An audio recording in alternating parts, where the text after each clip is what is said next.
सध्या इथं या गोटेकर या ठिकाणी एका टायरच्या गोडाऊनला आग लागलेली आहे आणि तसं पाहिलं तर हा दहिसर जो रोड आहे पनवेलला जाणारा जो रोड आहे तो अतिशय शॉर्ट रोड आहे. या रस्त्याचं रुंदीकरण होणे पण गरजेचं आहे.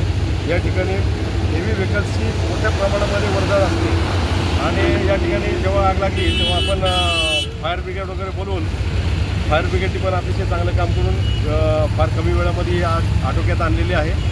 आणि सध्या आम्ही आता एका लाईनवरनं डबल लाईन चालू ठेवल्या होत्या, परंतु आता हे रस्त्याच्या कडेची आग थोडीशी आतमध्ये गेल्यामुळं आम्ही आता पुन्हा टुवर्ड्स ह्याच्याकडं कल्याण फाट्याकडे जाणारा जो एक मार्ग आहे तो खुला केलेला आहे. कोण जीवितहानी झाली का याच्यामध्ये? काय कोणाला याच्यामध्ये अद्यापर्यंत कुठली जीव झाली नाही.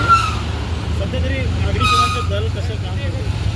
काही चांगलं काम करतात ते. त्यांनी अतिशय व्यवस्थित आणि फार फास्ट काम केलं आहे. टायरचं गोडाऊन हे मोठ्या प्रमाणात आहे, नुकसान मोठ्या प्रमाणात झालं.